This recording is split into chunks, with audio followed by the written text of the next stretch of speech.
This podcast is brought to you by RevUp Academy. Hey, CS Pros, I wanted to quickly jump in and let you know that if you're enjoying the podcast but wondering how you too can become a revenue-focused customer success professional, then I have the answer for you. Some of you might not know this, but I run a cohort-based coaching program that walks you through step-by-step on how to align customer success strategies with revenue. And it's called RevUp Academy. And RevUp Academy is my complete step-by-step coaching program that helps you elevate your skills and mindset to focus on driving revenue for both your customers and your company. And as this is a live coaching program, we actually only open doors for enrollment a few times a year. And the next time we're opening doors will be in just a few weeks. We are going to open doors for the final time in 2026 in September, which means this is your last chance for the year to gain the confidence you need to drive renewals and upsells. And because you are a podcast listener, I am giving you all a discount for this being the very last cohort of 2026. So if you are interested in joining us and really leveling up your revenue skills within customer success, go ahead and join our VIP waitlist for RevUp Academy. All you have to do is go to thecustomersuccesspro.com/revup. And if you are on the VIP waitlist, you will be the first people notified when we open doors. But not only will you be the first person notified, we are actually giving a $100 discount to my VIP waitlisters for this very last cohort of 2026. So go ahead and sign up for our waitlist at thecustomersuccesspro.com/revup. I hope to see you inside the academy. Hello, everyone. I'm your host, Anika Zubair, and welcome to the Customer Success Pro podcast, your go-to space for real talk, expert advice, and actionable insights in the world of customer success.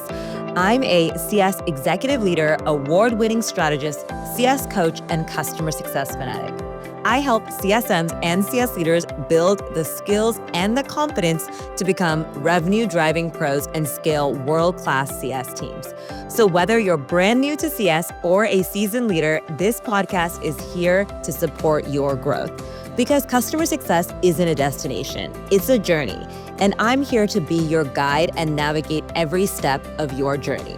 So join me every Wednesday where you'll get fresh CS tips, tricks, and strategies you can actually use. Some weeks I'll share my own insights and best practices from working in CS over the last 13 years. And once a month, I'll bring on expert guests to dive into the most relevant and pressing topics in customer success today. So if you're ready to level up, hit subscribe on Apple Podcasts, Spotify, or wherever you tune in, and let's make your CS journey a little bit easier together.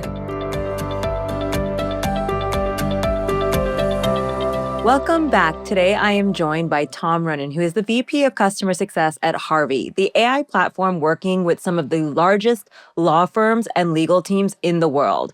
Tom came to Harvey from Monday.com, a hardcore PLG data-rich environment, so he's lived both sides of the business, the data-led world and the high-touch customer success world, and a human-led one as well. But he recently spoke at SaaStr on an idea I think every CS team needs to hear right now, and that AI has started to genuinely change the way people work. It's changed how management runs as a whole. And the human element is now more important than ever, not less. And he has a strong lived-in opinion about why the old customer success playbook is breaking down and what has to replace it. So let's chat to Tom all about the new rules of customer success with AI.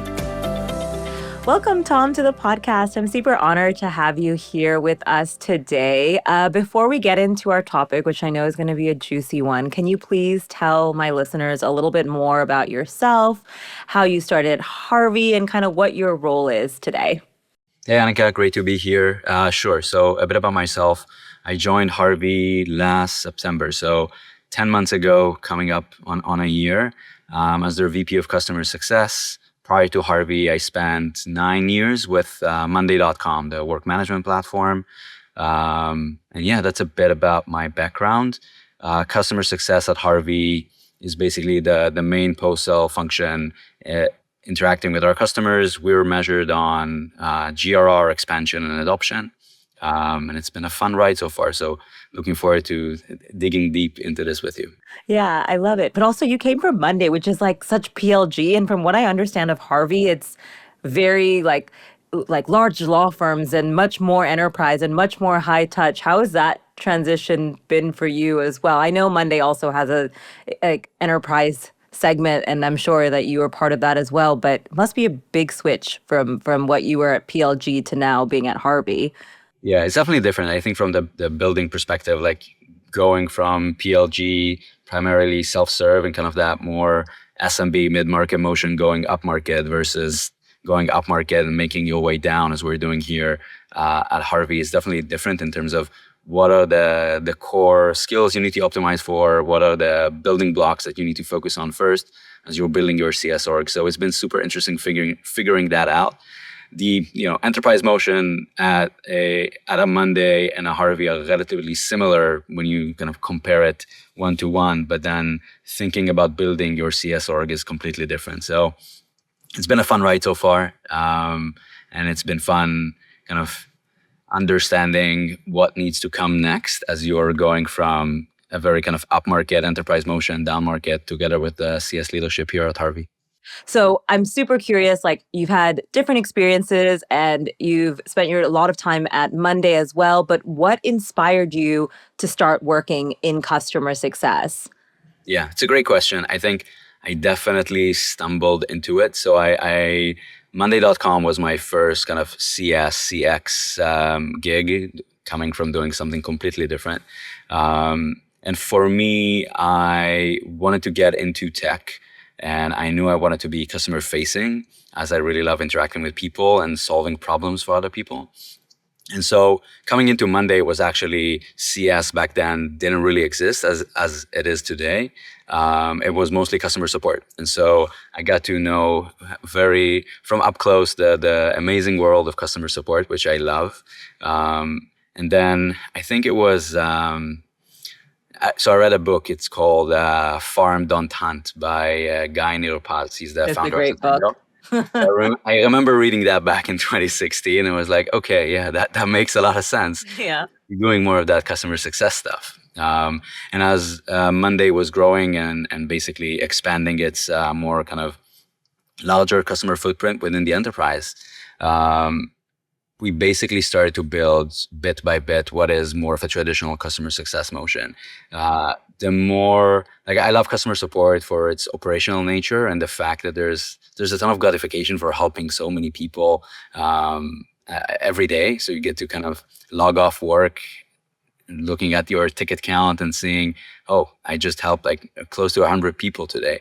But then with customer success, what I loved is the more deeper kind of relationship building aspect to it. And you can actually see and close the loop on the value that you're bringing to the customer. And so to me, kind of that nuance really draw me to customer success. And it was fun kind of after focusing on building Monday's customer support organization, moving on to its customer success department and kind of thinking about that from scratch. And yeah, the rest is history. Yeah. But you've seen Monday grow through different eras, let's call it, and it's grew and it changed and it's now Monday.com, which is a great logo as well. And you've had so many experiences, I'm sure, within the 9 years that you were at Monday. And I'm so curious because you're now running enterprise, different motion, but also different size of organization, different methodology behind how you're running customer success. I always like to know from my guests kind of what's next or what's like your CS career dream or ambition. I know you already have such a senior executive title and running the full post-sales organization, but it's always curious, what would be kind of your, I guess, CS career dream or ambition?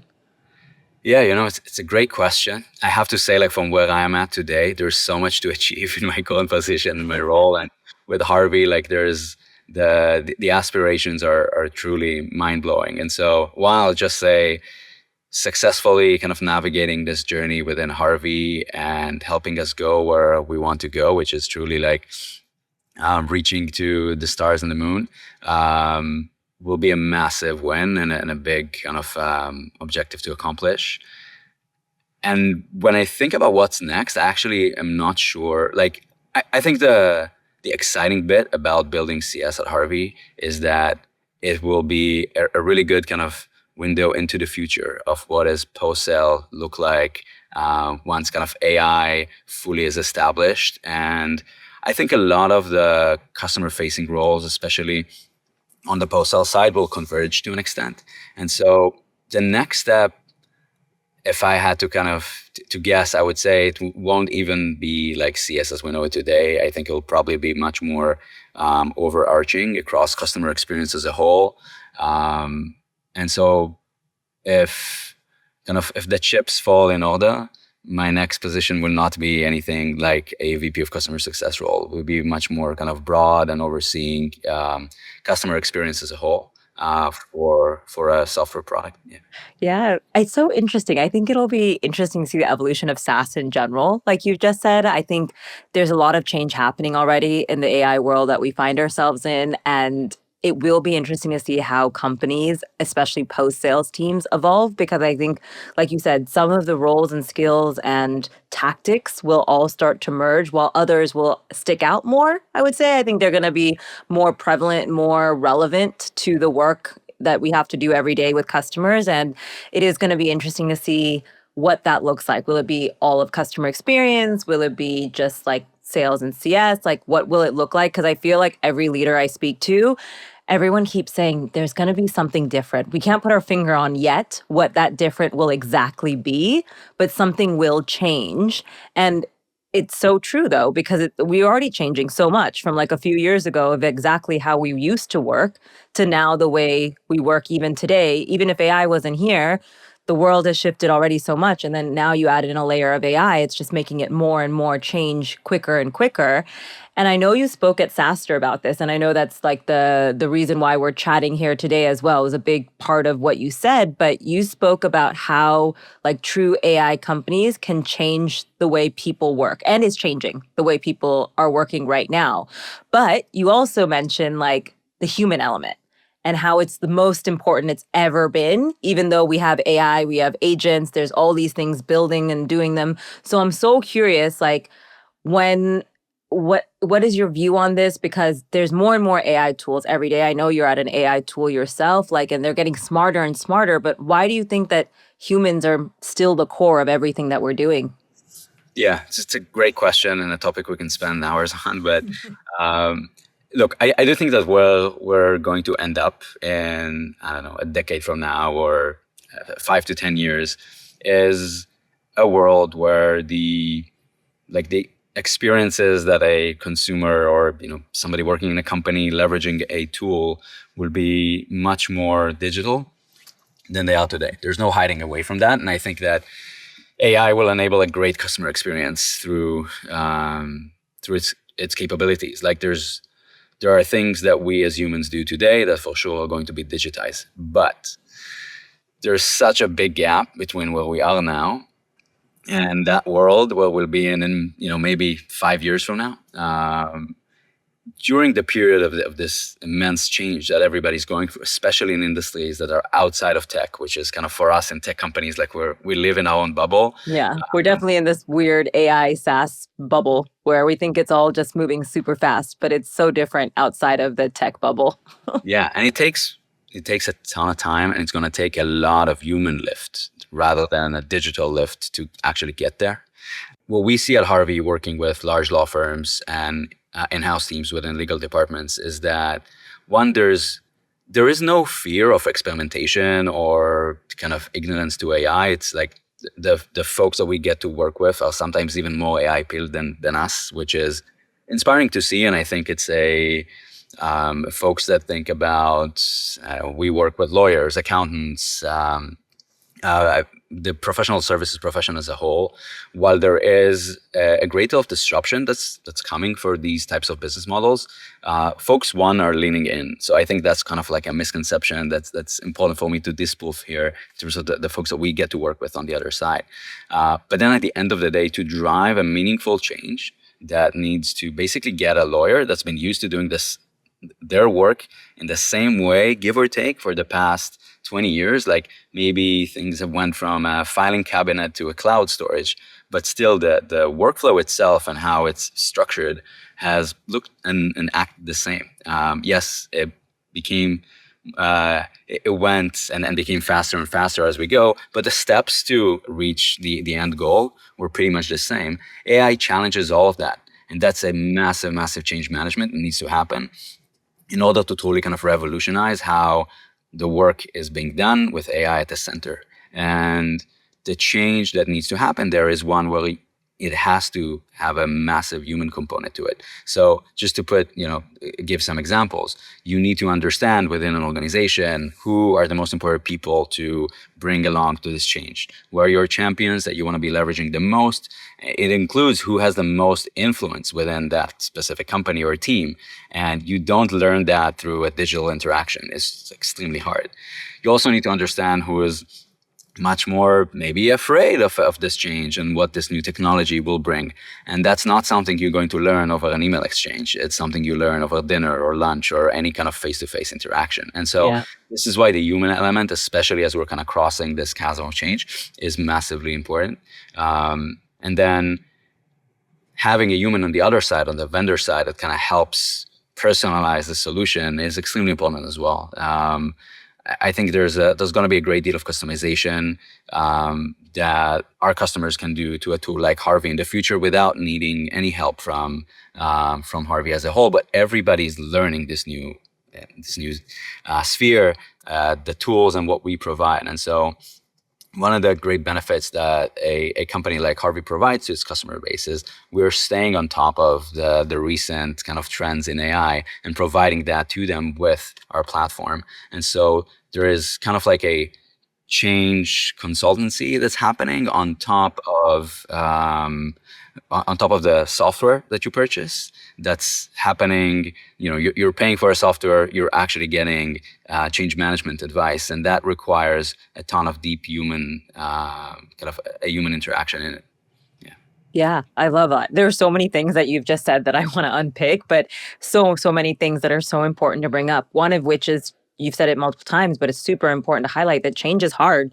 Change is something that humans, even in the best of times, it takes us so much time to adapt to something that isn't our normal way. Like you just said, your clients are used to paper and pen, and maybe then they move to cloud, and now they have to move to AI, and all of that requires humans to tell other humans, hey, this is how we're actually going to do this, because it's not inherently obvious. It's not inherently easy for humans to be able to make those changes. So I love that you brought that up. But I think the other thing that's really, really cool, which I've heard many times, and I want to just highlight that a lot of us in customer success work in what is change management mixed with almost business like acumen mixed with like consultancy. There's just this mix of skills that customer success is doing today, especially in the world of AI, that we have to be those people that are able to guide or shepherd our customers through those next steps, really. And I think it still puts the human at the center of everything we're doing. But I think on the other side, there's this opinion that AI tools are going to be so plentiful, meaning that CSMs are going to have a pile of AI tools that they're going to have to be using, and they're going to have to continue to be using. And I'm curious, I know that you're at an AI first software, but how do you feel about like your team adopting so many different tools, procedures? Because that can also be overwhelming too, just to have so many tools that as a CSM, you have to organize and run. And what if something breaks? And how do you deal with that? So how are you kind of helping your team be, I guess, AI first with all these tools and methodologies that are coming into place?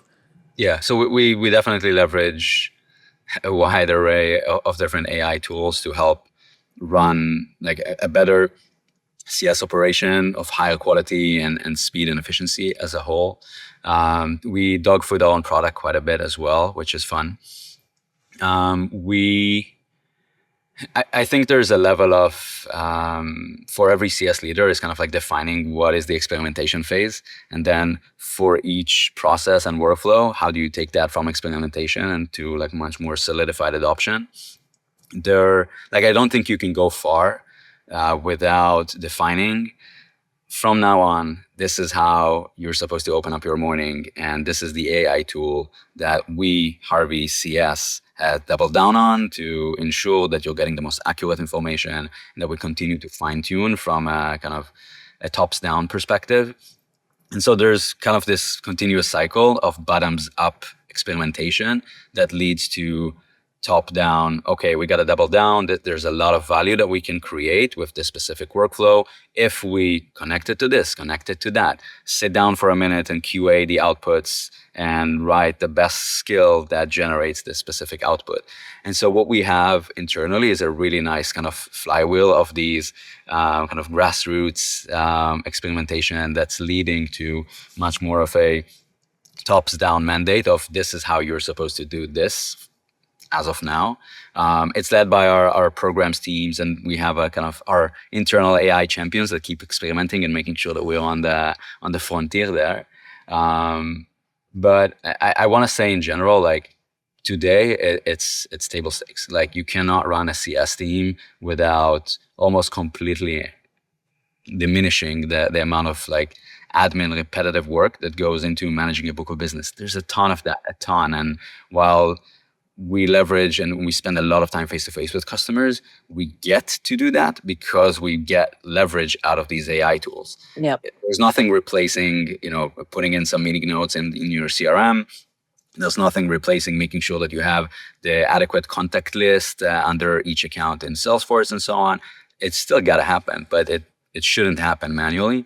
And so what we do internally is this kind of flywheel to buy more and more leverage to help us spend more time on kind of these high leverage activities like face-to-face QBR or an on-site workshop with practice group leveraging Harvey.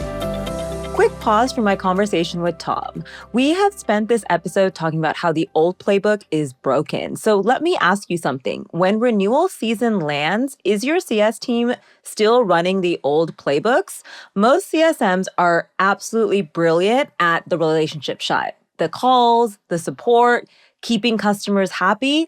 But AI is already taking over more and more of that work. And the part that still remains is the part most teams were never actually trained for, sitting across from the economic buyer and justifying the spend. That is where CSMs reach for a usage recap instead of a value story. And when nobody in the room can prove ROI, the renewal turns into a discount negotiation and expansion never actually comes up naturally. Now I want you to picture the opposite. Your CSMs walk into every renewal and every quarterly business review able to connect what your product actually did to the outcomes that your executive buyer cares about in their language and in numbers that the CFO would happily sign off on. Renewals end up feeling less and less like a fight, and expansions become the obvious next step of what should be natural. But your GRR will end up holding up and your NRR will keep climbing and forecasting will get a whole lot stressful. But in an AI era where every budget line is under review, that is what is keeping your team on the wrong side of change. And in order to get on the right side of change, you need the frameworks and playbooks and the new frameworks that make sure your team is ready to have those commercial conversations. And that is the exact work that I do with teams around the globe to make sure they're commercially ready and revenue focused. It's why teams like ServiceNow, Microsoft, Relic Solutions, and many other companies have brought me in to train their full customer success team on ROI and value storytelling. So if you want the same for your team, head over to thecustomersuccesspro.com/team-event. That's thecustomersuccesspro.com/team-event, or feel free to click the link in the show notes. All right, let's jump back in the episode.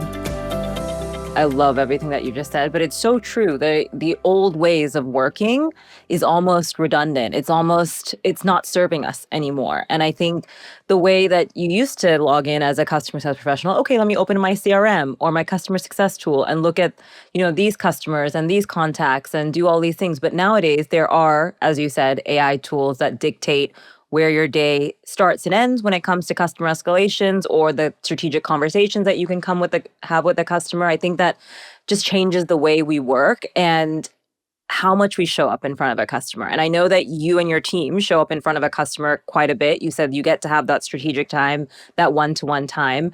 But I know the last time we caught up, you also mentioned how much time your team spends in discovery, which is one thing I want to dig a little bit deeper on because I think it's a skill that we've forgotten about in customer success. We all want to do it, but we've been so busy in that admin side that you mentioned earlier, where we were like call notes, follow up email, book this QBR, et cetera, that we forget to do discovery, or we do it, but never to a deeper level. We do it at a kickoff call. We do it the first time we meet an executive, but we don't go deeper into it. And I'm so curious because I know you and your team do it a lot more and you've changed the playbook of how you do all of this too. But what does real discovery actually look like at Harvey? How are you making sure that your team stays on top of really understanding what is it your customer is doing and what they're trying to achieve?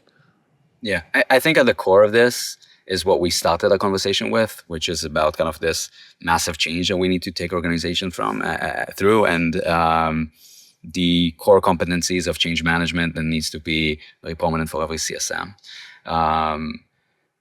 When you think about what makes a successful change, you can then kind of reverse engineer that into the things you need to get in discovery in order to help your customer go through this massive change. So all these details around the persona mapping and account mapping details that you need to have in order to understand who are your champions, who are your detractors, and so on. Like, these are all things you need to be collecting and logging as you're going through your life cycle with the customer. Again, this is not a discovery so we can upsell a customer or anything like that.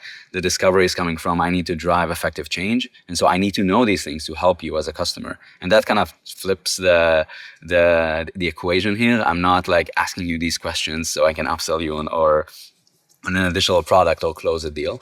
And so I think framing why you're asking specific questions this way goes a long way. And of course, you need to build a certain level of trust after getting this information. You need to show how you're putting that to action. But I think that framing to begin with is important. When you do it this way and you kind of manage to get the customer's trust, you can get a lot of insights into, again, the account maps, the desired objectives as an organization that we want to hit. You sometimes may learn that your customers does not have clear objectives of what they want to do with this new AI tool. That's big, and there's Probably more often than not, they have no idea what's landed on their desk and they're wondering, what should I do now? Exactly. And I think you need to get to like kind of a much more deep relationship for the customer to admit that to you. And so there's a level of that relationship building, again, that opens up just the place for broader discovery. For us in general, discovery doesn't just start and end at the kickoff. It's something that we do all the time. And again, we approach it from, I need to drive meaningful change. So what are the information I need to know? With you can use the kind of classic ADKAR methodology. But we capture a lot of these details in our CRM. We have a Slack channel per customer where a lot of that good information will go into and will feed kind of the AI brain for the Harvey go-to-market organization. And so every interaction that I had with a customer over lunch, or that our VP product had when they met a customer and pitched them on a new beta that we're about to run, whatever that is, everything is captured and is saved and logged somewhere, so that then we can build kind of this organizational level understanding of who the customer is, the personas, what they're looking for, what they reacted poorly to versus leaned in. And that's a massive tool for you to leverage as a CSM to help them drive adoption and, again, take them through this change. Yeah.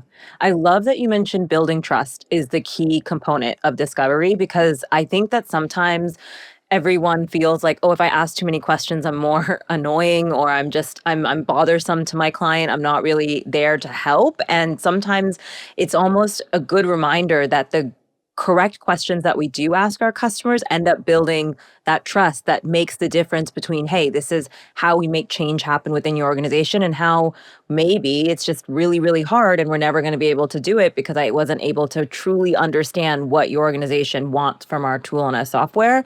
And I love that you mentioned trust too, because I think we're in this world where we're, and I've heard it said multiple times, but it's like called like trust recession, where we're all really struggling to trust things because of AI, which is, annoying because it can be very helpful and it can be very strategic when it comes to customer success managers' times. But at the same time, it can also create a bit of trust recession.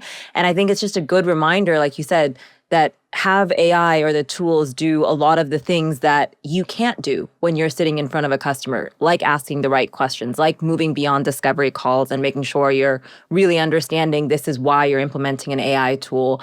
And I think it kind of changes the way we work in general now. And we've talked a little bit about that already today on this podcast. But you mentioned at SaaStr, and I know we've talked about it, but you said the old playbook is broken.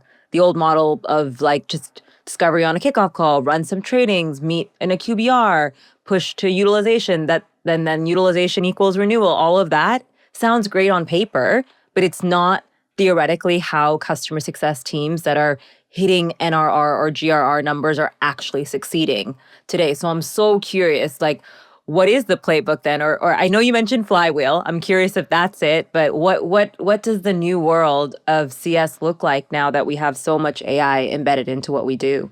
Yeah, I think that, in general, the whole, like, the old playbook is broken. Let's kind of maybe demystify that in a way that at the end of the day, for years, we've been putting kind of customer journeys that you optimize along the way. And then you get to the point where, okay, this is the minimum amount of touch points that I need to give a customer to see X, like product adoption, seat utilization, and so on, that we think will get us this level of NRR.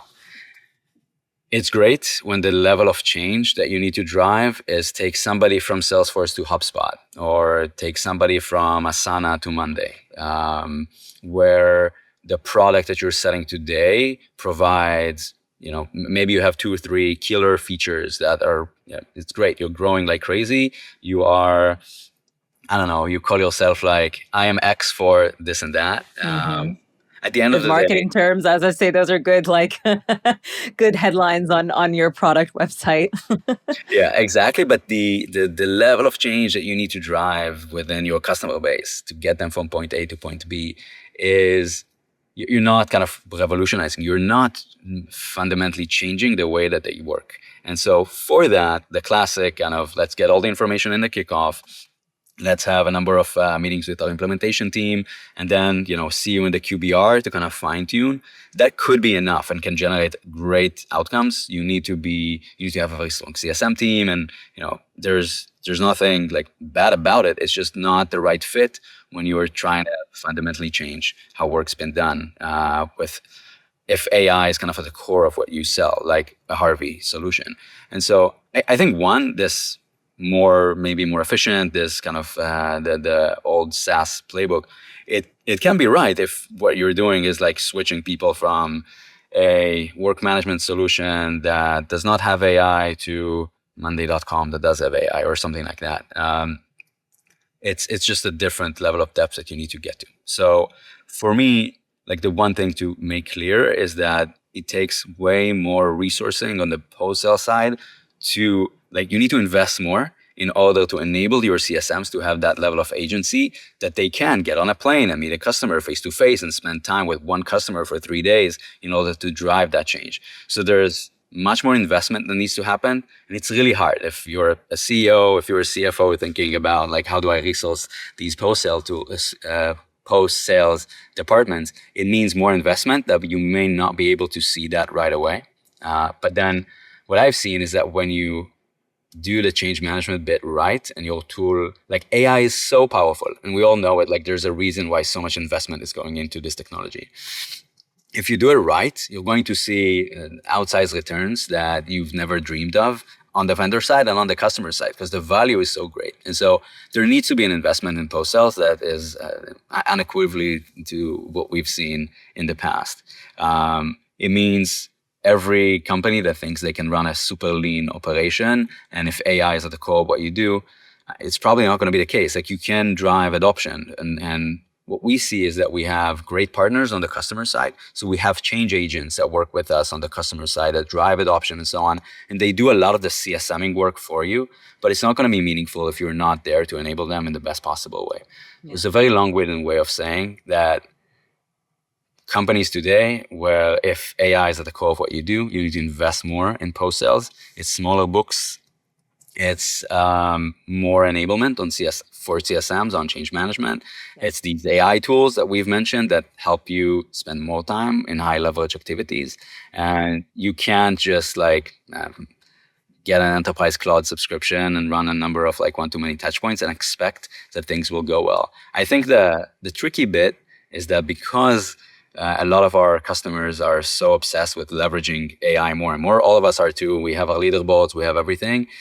It can be deceiving because you're going to see usage. Usage is going to be high, but what are these outcomes? Do you have a strong enough? But it's like a shiny new toy. If you think about it, we're super excited. We're like, yay, it's doing fun new things. But there's a long tail to, like you just said, yes, it can do some things, but can it do all the things? Can it actually change how your customers fundamentally work within their businesses, and then how they actually use your services? Probably not. It can get them started, but they're gonna hit a block, and that's when a human comes in, which I know you're super passionate about as well. But I think it's just so interesting because every company is going through this, whether you're in technology, you're at a legal firm, everyone's super excited, like, ooh, shiny new AI tool that can maybe replace something within this team or lean out my operations within my business. But I think it's going to be interesting how teams invest and what they're going to invest into in the post-sales departments. But I'm so glad you said it's mostly investing in the right people and the right tools to enable your team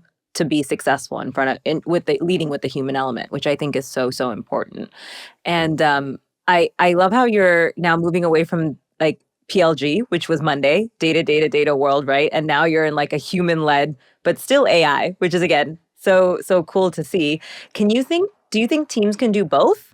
I'm sure Monday is building out AI too right now, right? But you've just said we're gonna have to invest into humans and the tools that humans use, but can there be a balance of both? And where would you stand? There has to be. There has to be a balance of both. I think if your goal is to scale and scale fast, there has to be a balance of both. I think what I've seen at Harvey is that you can, I'll say cheat, but it's not in a bad way. If you have a smaller set of your customer base is smaller with higher ACV per customer, you can afford to spend so much more time with your customer to get to know them in a way that you can live without the data insights that tell you every bit and byte of what's going on within the tool, because you know your customers so well. But it takes you so far. You cannot scale without that data layer that needs to be there to help a CSM, whether it's managing more accounts or just scale and go from the strategic enterprise space down to mid-market and SMB. And so for every company, if you need to scale, it's going to have to be kind of this hybrid of data and AI meeting humans, working together across the spectrum of your customer base. And so I think the advice here is that even if you're managing a very high-touch team, you have to invest early on in the infrastructure that will lead to the fact that you will have these data-driven insights in the future to create the best health score, to drive and create one-to-many engagements that are automated. These are not going away, and they're absolutely necessary when you scale.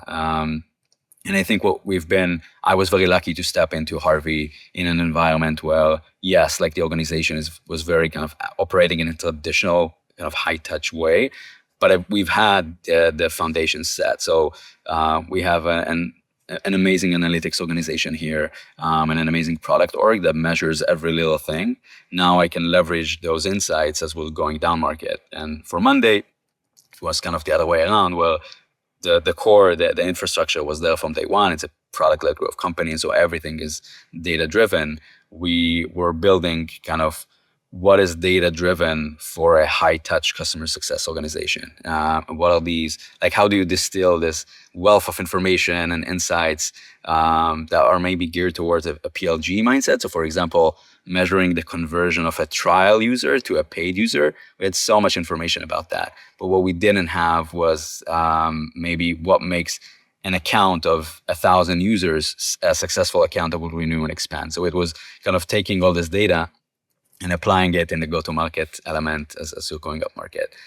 So it was different challenges. What's true is you have to invest in strong infrastructure for this data to be meaningful. And no, it can't all be kind of either human-led or data-led. Yeah, I agree. I think there has to be a balance of both. And AI, I think a lot of people forget, is just another tool in our tool set as well. Like it's as powerful as it is and as advanced as it is, it's another tool that we have to leverage, that we have to use properly, and that we have to find a balance between, okay, yes, it's going to automate some processes, but it will not fully change, again, how you negotiate a renewal or how you actually go in and show value to your customers, which leads me to another question, which I think with AI first companies and AI first teams that are using this new model, and again, let's say using a new playbook rather than the old playbook, I feel like now it's harder to show value to a customer because there's almost like a new way of showing value. I think if you rewound like 5-10 years ago, value meant customer utilization, meaning use our product,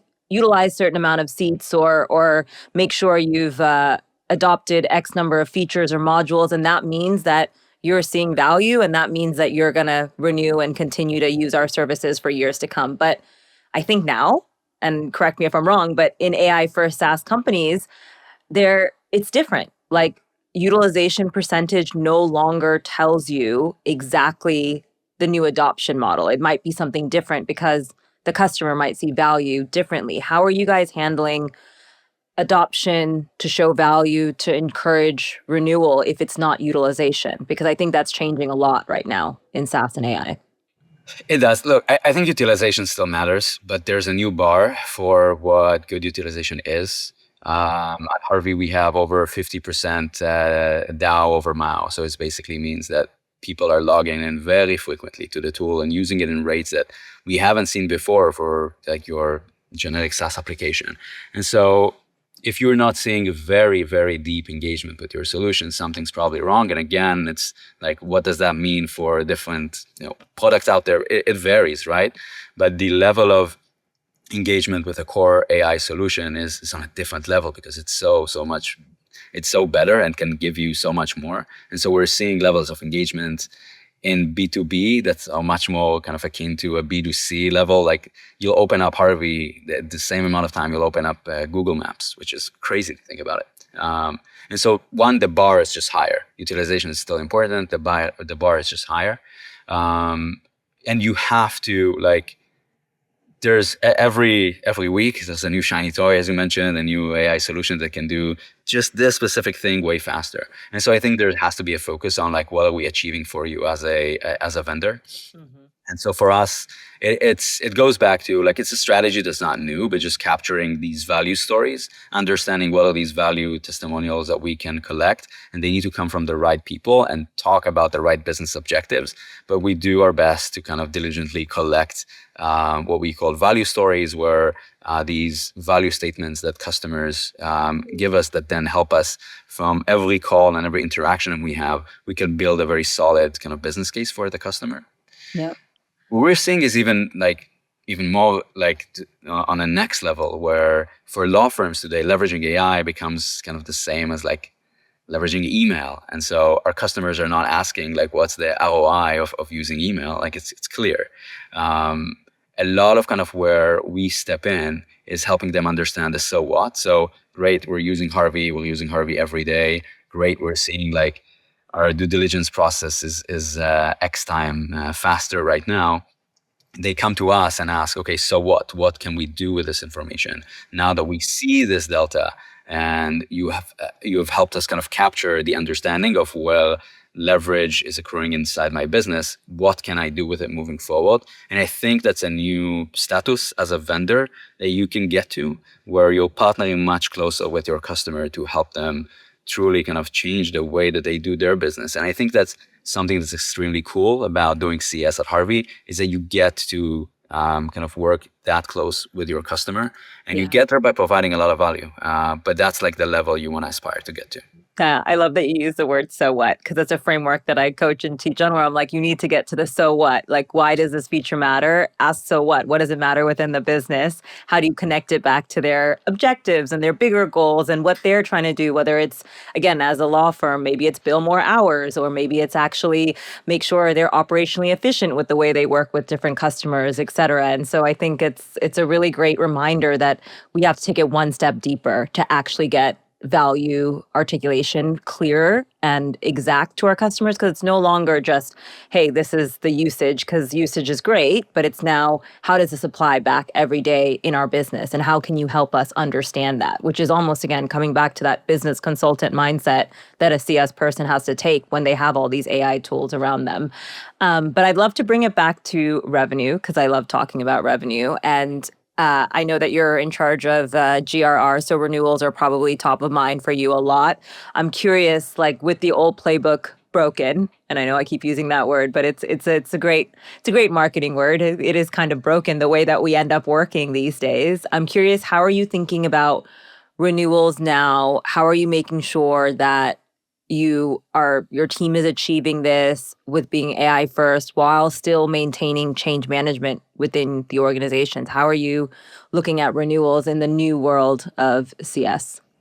Yeah, I mean, it's definitely different as we're so in my time here, less than a year, Harvey went from a very kind of high touch, a smaller set of customers with very high ACVs to also having a long tail. So I think the way to think about kind of the rigor and forecasting for renewals as your customer base evolves is of course different. It starts with, again, that high bar for utilization. So if a CSM comes in to the manager and tells them like they're using all the licenses and we're seeing decent adoption, it's not enough. And that has evolved also, by the way, like as we have more, like our customers today have more options than they've had in the past. And so we want to hold ourselves to a higher bar when it comes to what is value, what is good usage, and so on. So one, kind of recalibrating your health scores to be way more predictive than they are, or maybe even set up just the bar higher for what green looks like. That's the first thing. We do something that's very, it's pretty traditional, but it works. And so far, we've been able to scale it with just like good mechanisms with AI kind of crawling our Slack channels and our CRMs to just give us the most up-to-date information at any given point in time. But it's kind of like a pipeline review. So we'll review every renewal 6 months ahead of time, and we go renewal by renewal for customers above a certain size, sit down with the sales leadership and sit down with the CS leadership together and just hold ourselves accountable to, you can call it a med pick, whatever is the kind of the acronym that you like to follow. But this is where we can really kind of poke holes in beyond usage. What are we seeing? Do we have the right level of sponsorship? Do we have the value stories logged and we have a strong value story that we can tell to the customer upon renewal? And in these reviews, we're just holding everybody in the room accountable for the outcome of the renewal, the right forecast, and so on. But we're just able to hear more in depth beyond the usage stats and maybe a Claude like summary, what's truly happening within that account. We hold ourselves accountable. Like everybody around the room can ask a question about, why are we so confident in this and that? What will happen if our champion leaves tomorrow, and so on. And so these pipeline reviews, these renewal reviews, are a really good tool to just, as you scale, also help educate everybody, every new person that joins, what makes a strong renewal, what makes a strong forecast. Yeah. So we've been running these. I'll let you know when they don't scale anymore. But so far, it's been a really useful tool for us. Yeah, I love that though. I love that you have again, you can call it whatever you want, but there is a methodology to it all, right? There is a systematic approach that you've taken, but there's also, again, a way of showing your work, for lack of better say. So you can show other CSMs or other people who join the organization, hey, this is how we qualify. This is how we actually forecast. This is how we decide yes, it's green, or no, it's at risk.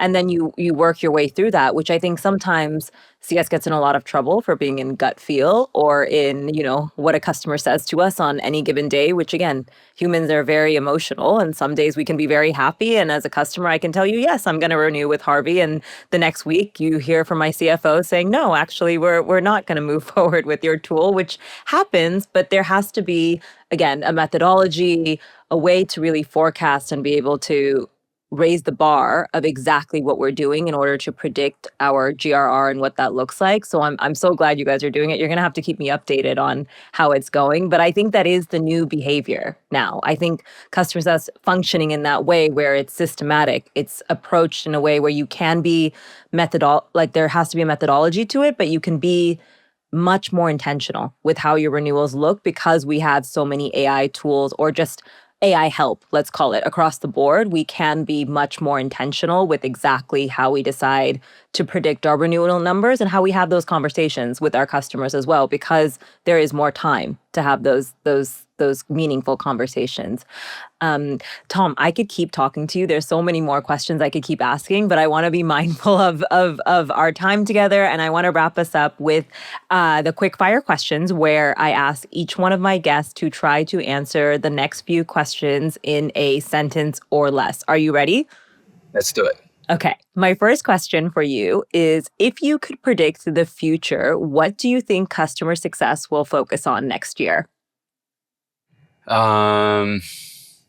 Change. Just how do we get folks that are in construction and accounting and whatever industry on board the AI train? Yeah. Yeah. So it's just going to be continuing that change management focus. For sure. I agree. There's so few people outside of our tech bubble that are actually using AI every single day. If you go ask your hairdresser or the bus driver, they have no idea what Claude or what version of Claude is on or anything. They don't know. There's so much change still ready to happen. So I love that. Next question is, what app or software do you use every day or every week? It could be on your phone or on your laptop. What's a piece of software that you use all the time? Yikes.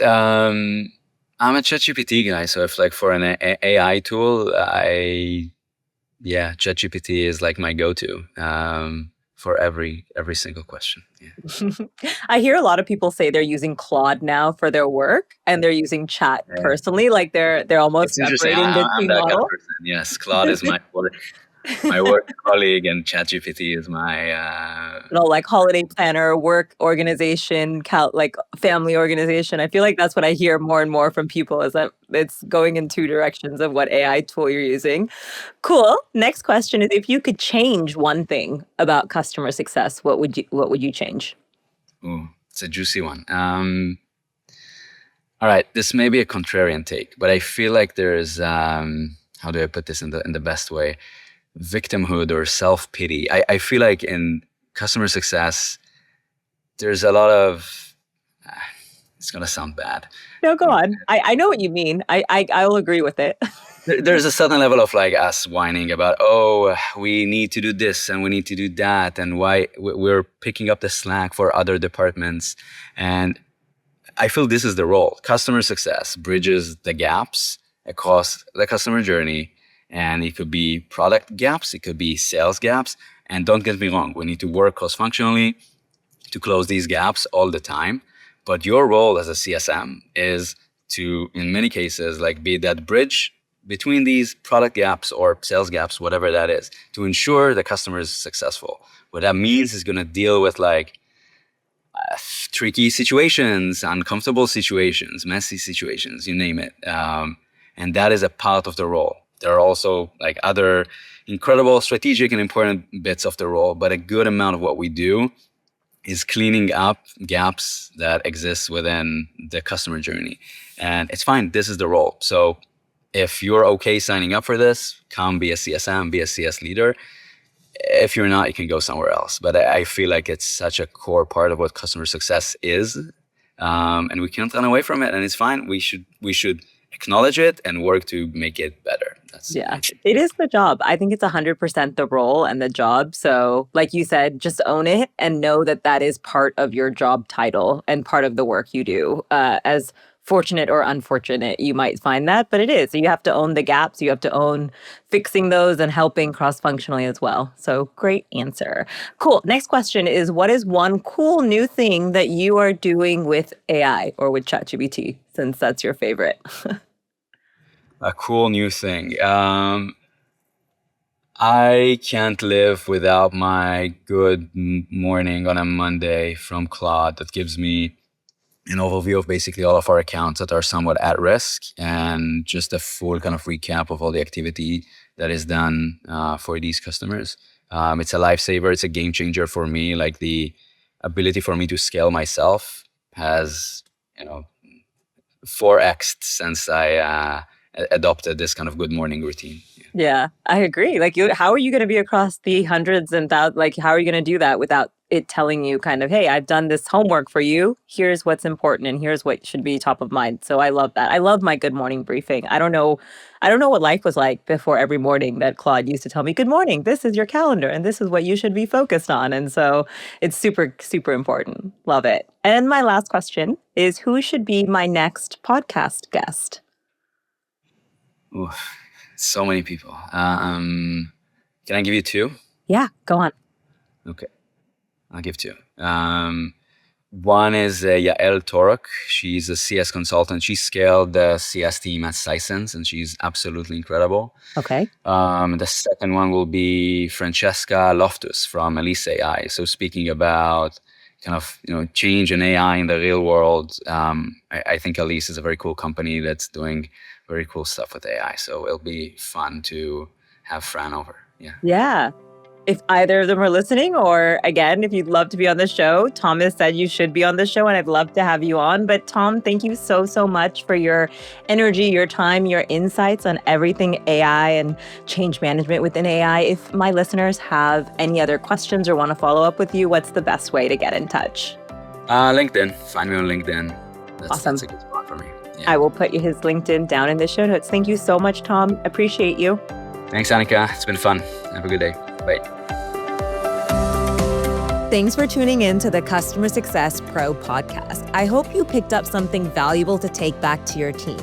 If you enjoyed this episode, it would mean the world to me if you took just 10 seconds to leave a review on Apple or Spotify. It helps more CS pros like yourself discover the show. And creating new episodes takes a lot of work, so leaving a nice review keeps me motivated to keep creating. And don't forget to hit subscribe on Apple, Spotify, YouTube, or wherever you listen to podcast episodes. I drop a new episode every Wednesday packed with practical tips. And if you've got a topic you'd love for me to cover or want to be a guest on my show, send me a message. All the details are in the show notes. I'd love to hear from you. And hey, if this episode helped you, share it with a fellow CSM or CS leader. Remember, sharing is caring. Cheers to your CS journey, and I'll catch you next week for our next episode.